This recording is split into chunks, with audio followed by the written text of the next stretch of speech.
Actor व BJP party के महाराष्ट्र में बिहार प्रकोष्ठ के अध्यक्ष व अभिनेता फूल सिंह ने कल अपने 18 वर्ष पुराने उगना एंटरटेनमेंट प्रोडक्शन हाउस में फिर से दूसरी फिल्म का मुहूर्त किए। आपको बता दें, इस प्रोडक्शन हाउस में 12 वर्ष पहले बनी फिल्म हे भोलेनाथ को देश के प्रधानमंत्री से भी सराहना मिली है। इस मौके पर फिल्म जगत की कई बड़े चेहरे मौजूद रहे। वहीं एक नामी न्यूज़ चैनल का भी शुभारंभ किया गया। इस चैनल के ब्रांड एम्बेसडर भी फूल सिंह हैं। आपको बता दें, आज फूल सिंह बुलंदियों के शिखर पर हैं। फिर एक आम आदमी जैसा रहा करते हैं। सेलिब्रिटी होने के बावजूद वो हमेशा समाज के ऐसे लोगों की मदद किया करते हैं जो एक गरीब के लिए बहुत ज़रूरी होता है। इसके पूर्व में भी जनता के हक के लिए बड़ी बड़ी लड़ाइयाँ लड़ते देखा गया है। बिजली और पानी की समस्या से जूझ रही पूरी बस्ती को बिजली से रोशनी देने और प्यास से परेशान बस्ती वालों को पानी की परमानेंट व्यवस्था कराई है। ऐसे हैं एक्टर फूल सिंह। आज उनके रियल किरदार को लोग फिल्म बनाने को बेताब हैं। अब उनके प्रोडक्शन हाउस उगना एंटरटेनमेंट में कई नई चीज़ें देखने को मिलेंगी। साथ ही नए कलाकारों को अच्छा प्लेटफॉर्म भी मिलेगा। सुनते हैं क्या कुछ कहा एक्टर फूल सिंह ने। पीछे जो आप देख रहे हैं उगना एंटरटेनमेंट, इससे बड़ा हमारा इमोशनल रिश्ता है। उगना मतलब भगवान शिव। बाबा विद्यापति के जीवन में भगवान शिव जब उनके यहाँ नौकर के रूप में आए थे तो उनका नाम उगना ही था। और मेरा इससे इमोशनल उगना एंटरटेनमेंट से लगाव इसलिए है कि आज से 19 साल पहले जब मैं मुंबई आया था तो कलाकार लोग कार्ड बनाने सिंटा में और कहीं जाते थे, और मैं जीवन में पहली बार कार्ड बनाने कलाकार का नहीं गया था, कार्ड बनाने प्रोड्यूसर का गया था एमपीटीटी में। और ये उगना एंटरटेनमेंट तब मैंने इसको वहाँ रजिस्टर्ड करवाया था। और उगना एंटरटेनमेंट से ऐसा लगाव था मेरा कि मैंने अपने जीवन में सबसे पहली जो एक फिल्म बनाई उगना रे मुड़कते गला, हिंदी में हे भोलेनाथ, जो फिल्म बनाई। और फिल्म काफ़ी हमारी भोलेनाथ की कृपा से बड़ी प्रसिद्धि पाई। यहाँ तक कि गुजरात में उस समय हमारे मुख्यमंत्री नरेंद्र भाई मोदी हुआ करते थे, जिन्होंने गुजरात में इसको टैक्स फ्री भी किया। उन्होंने खुद भी फिल्म देखी थी और उस फिल्म को देखने के बाद 1 लाख लोगों के बीच में सूरत में उन्होंने मुझे मिथिला का पाग पहना के सम्मानित भी किया था। और आज वही उगना एंटरटेनमेंट एक कलाकार के रूप में मुझे स्थापित किया था। उस समय आप सभी को पता है कि मैंने जितने भी धारावाहिक किए, जितने भी शोज किए, जितने भी फिल्में की, अभी हमारी हाल में एक फिल्म आई थी शमशेरा, संजय दत्त रणबीर कपूर के साथ। अभी एक और फिल्म आ रही है धर्मा प्रोडक्शन का, रॉकी रानी की प्रेम कहानी, आलिया भट्ट और रणवीर सिंह जया बच्चन के साथ। और फिर से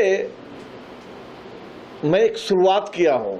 और ये जो शॉर्ट फिल्म, कहने के लिए शॉर्ट फिल्म है, इसकी सारी शूटिंग मैं लखनऊ में कर रहा हूँ।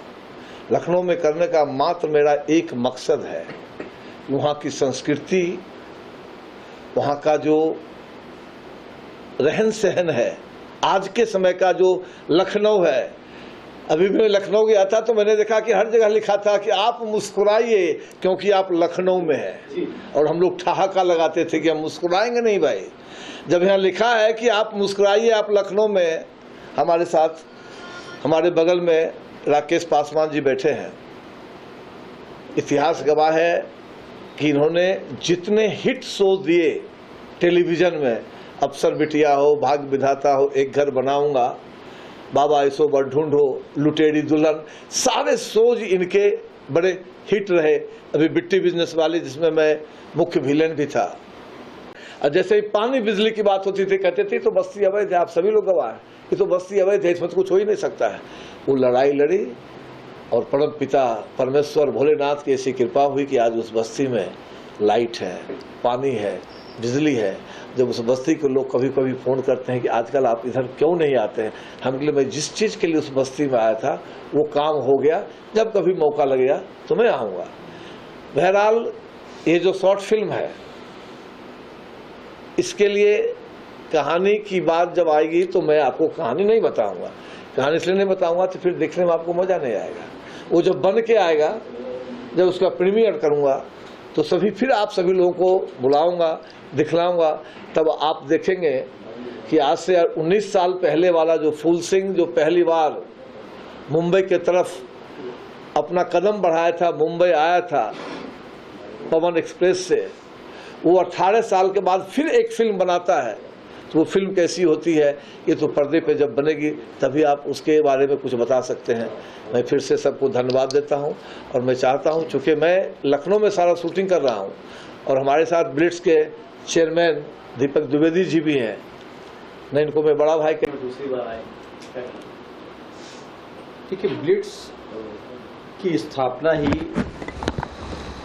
देश के विकास में अपना सक्रिय योगदान करने के लिए रुचि करंजिया जी ने की थी। उस समय का युग भ्रष्टाचार जो पनप रहा था उसको ख़त्म करने के लिए, क्योंकि विकास में भ्रष्टाचार बाधक बन रहा था। आज 2014 के बाद से गांव-गांव तक सब आदमी ये जाना है कि भ्रष्टाचार का गला घोटा गया है, उसका समूल उसका नाश किया गया है और विकास के लिए हर देश के नागरिक को जोड़ा गया है। पत्रकारिता पर बहुत सारे सवाल उठे और पत्रकारिता का जो प्रोफेशन है उसने भी अपनी दायित्वों से कहीं से अलग हटके सोचना और काम करना शुरू किया। क्योंकि हम सब लोग उस प्रोफेशन के हैं, तो हम लोगों ने देश के सारे लोगों के साथ मिलके, उसमें पत्रकार भी थे, कलाकार भी थे, अधिकारी भी थे, बिजनेसमैन भी थे, राजनेता भी थे, कि हम विकास की पत्रकारिता और एक सकारात्मक पॉजिटिव जर्नलिज्म का एक प्रयोग करेंगे साथ में और उस प्रयोग को सफल करेंगे।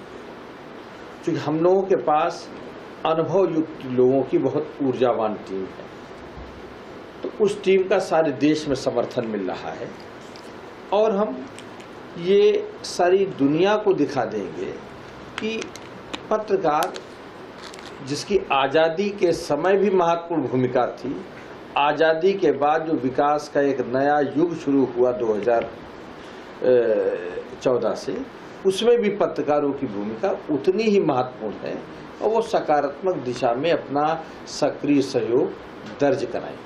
नमस्कार सबको। सबसे पहले देखिए, ये मैं सिर्फ फिल्म के बारे में बात करूँगा। एक्चुअल में आज मेरे पास कहने को ज़्यादा कुछ नहीं है, क्योंकि ये शॉर्ट फिल्म है, फुल लेंथ फिल्म नहीं है, शॉर्ट फिल्म है। और अभी अगर 6-7 मिनट की फिल्म है, अगर मैं उसके बारे में कुछ भी कहूँगा तो वो रिवील हो जाएगा। आपको थोड़ा उसका पृष्ठभूमि और थोड़ा सा उसके बारे में बता देता हूँ, और आपने एक सवाल किया था इनसे, उसका भी जवाब दे देता हूँ। हम दोबारा मिलेंगे जब ये फिल्म बन जाएगी, नेक्स्ट मंथ में कंप्लीट हो जाएगा। हम नवंबर फर्स्ट वीक में शूट करने जा रहे हैं, और जब कंप्लीट हो जाएगा तो हम दोबारा मिलेंगे, उसी बहाने फिर से मिलेंगे, तब मैं डिटेल में आपको बताऊंगा। इतना बता देता हूँ, कहानी तो नहीं बताऊंगा आपको, सिर्फ इतना बता देता हूँ कि ये एक इंटरनेशनल कैरेक्टर का हमने देसीकरण किया है। समझ लीजिए, एक इंटरनेशनल कैरेक्टर है और उसको हमने देसी अवतार में हम उतारने जा रहे हैं। और हमने पृष्ठभूमि उत्तर प्रदेश रखी है। उत्तर प्रदेश में लखनऊ है। लखनऊ अपने आप में बहुत ही ख़ास है, वहाँ का आर्किटेक्चर, वहाँ वैसे तो पूरा हिंदुस्तान ही बहुत खूबसूरत है, लेकिन लखनऊ रखने के पीछे कहानी की एक डिमांड है, उसकी जो पृष्ठभूमि है उसकी वजह से हमने लखनऊ चुना है। लेकिन एक बात बता देता हूँ, ये सिर्फ शॉर्ट फिल्म सिर्फ ये एक बार के लिए नहीं है। जैसे वैसे मेरा बैकग्राउंड तो मैं सीरियल्स बनाते आया हूँ, तो जैसे सीरियल्स में धारावाहिक में हर बार अलग अलग कड़ी होती है, तो इसमें भी आपको अलग अलग कड़ी नज़र आएगा। ये जब हम पहला बना लेंगे तो रुकेंगे नहीं। इसमें हाँ, इसके 3 कैरेक्टर्स वही रहेंगे और लेकिन हर बार कहानियाँ चेंज होती रहेंगी, तो अलग अलग कड़ी आएगा आपको दिखाई देगा। जब पहला आप देख लेंगे तो आपको समझ में आएगा कि किस लाइन पे हम लोग बात करें। तो हो सकता है इस बार हमने लखनऊ किया है, अगली बार हम कहीं और करेंगे। कैरेक्टर यही 3 रहेंगे, लेकिन कहानी, कथा और उसकी पृष्ठभूमि चेंज होते रहेगी। एक ये है। आपका जो सवाल था कि बायोग्राफी नहीं है इनका, क्योंकि 6-7 मिनट की फिल्म में बायोग्राफी नहीं बता सकते आप। हाँ, एक बात ज़रूर है जो आपने उससे मिलता जुलता, एक रियल हीरो की कहानी जरूर मिलेगी इसमें। रियल हीरो तो नहीं है, फिक्शन कहानी है। लेकिन इनका जो जैसे ये सार्वजनिक जीवन में है, जो जिस तरह का ये कार्य करते हैं, उसकी थोड़ी सी झलक आपको उस फिल्म में ज़रूर दिखाई देगी। वो फिक्शन रूप में ही है, लेकिन वो थोड़ा सा झलक दिखाई देगा। तो मैं बायोग्राफी नहीं बोल रहा हूँ उसको, लेकिन उसकी झलक आपको ज़रूर दिखाई देगा। तो थोड़ा सा इंतज़ार करिए, नवंबर में हम लोग दोबारा मिलेंगे जब फिल्म कंप्लीट हो जाएगी। एक्चुअल में मैं आज सहज नहीं था मिलने के लिए, क्योंकि सहज इसलिए नहीं, ऐसा नहीं कि मिलना नहीं चाहता था, लेकिन मैं कुछ कह नहीं पाऊँगा। मैं जानता था ज़्यादा कुछ कह नहीं पाऊँगा। सबकी तरफ से आशीर्वाद देता हूँ ये फिल्म बड़ी सक्सेसफुल हो।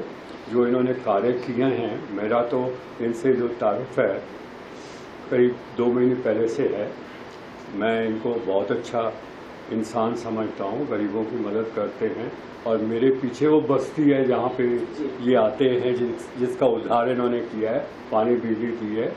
मेरे यहाँ भी काम करने वाली वहीं से आती है, और अब बोलती है, बाढ़ बांटने वाला वहीं से आता है। वो कहता है कि अब तो पानी अंदर आता है, नल लग गया है, हमारा वॉशरूम भी अंदर हो गया है। तो सब काम इन्होंने किए हैं। इसके लिए, इनके लिए तो हम 24 घंटे प्रार्थना करते हैं कि उसको तरक्की करे सर।